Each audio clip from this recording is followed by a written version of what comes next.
Hello, my name is Christina Cummins, and I'm going to be talking about Dorothy Height and her tireless activism. Who is Dorothy Height? Dorothy Height was born in Richmond, Virginia on March 24th, 1912. At a very early age, she displayed exceptional public speaking skills, and she won a national oratory competition in high school that awarded her a college scholarship. She attended very respected universities, including New York University, Columbia University, and the New York School of Social Work. She attended these institutions after her acceptance to Barnard University, which was her first choice, was rescinded. And I'll get into the details of that later on in the presentation. The thing that kickstarted her activism and her activist career was when she joined the National Council of Negro Women at age 25.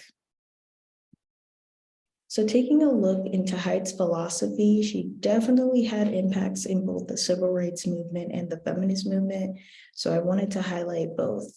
So Height's work, activist work, fought for equal rights of African Americans and women.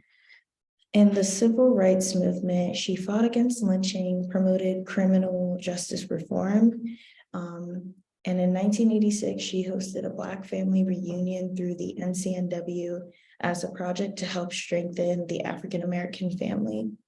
In the feminist movement, she was the fourth elected president of the National Council of Negro Women, or the NCNW. She also served as the president of the Young Women's Christian Association, or the YWCA, and she was the co-founder of the National Women's Political Caucus. Height's impact on feminism was definitely broad and covered a variety of sectors, but I'm going to go through each one of her organizations where she had the most significant impacts. So first, looking at the National Council of Negro Women, the NCNW, she was elected as president in 1957 and went on to serve for 40 years. Not as president for the entire 40 years, but for 40 years. She created social programs to help aid African Americans during the turbulent times of the civil rights movement.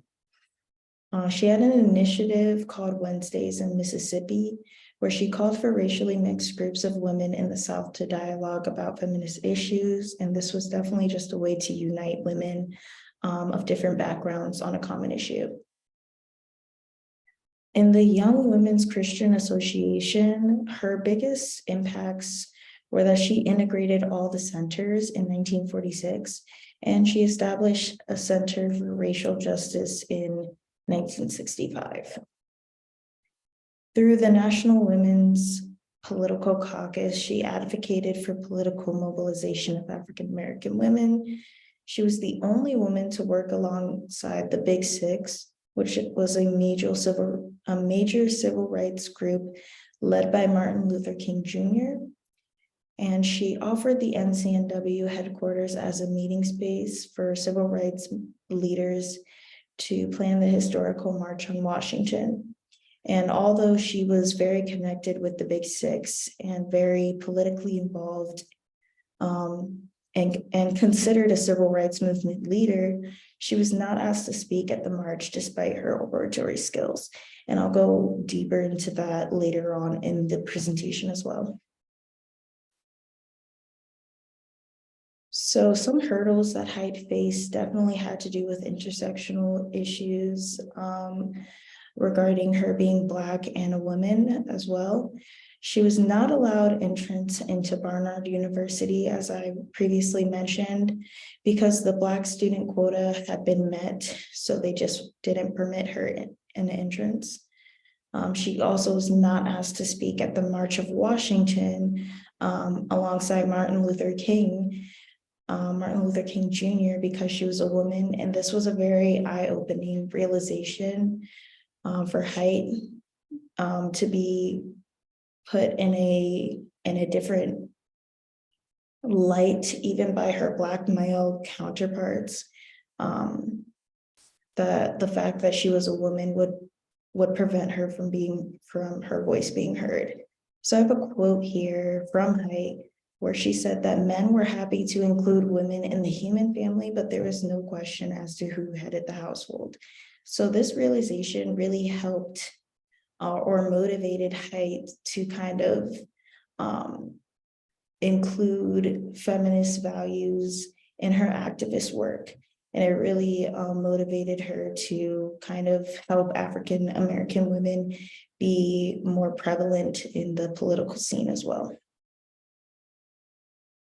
So my analysis of Height's work, I've kind of delved into it a little bit already, but Height was one of the first people to recognize intersectional problems regarding equality for women and African Americans, which was historically not acknowledged. So her having acknowledged it definitely opened the doors for people to start realizing different limitations that Black women specifically had, and to keep an open mind about some of the issues that people may be facing, or some of the multiple issues that people could be facing at once that need to be addressed and worked towards to establish equal rights. Her engagement in politics helped African American women break into politics on par with their white counterparts, and her oratory skills helped her connect and unite different races of women to have open discussion about sexism and just kind of agree on a common goal and unite over a common issue to establish sisterhood and kind of a community where you could just relate to others about like sexism that was being displayed despite your race. And here are my references, and thank you for listening.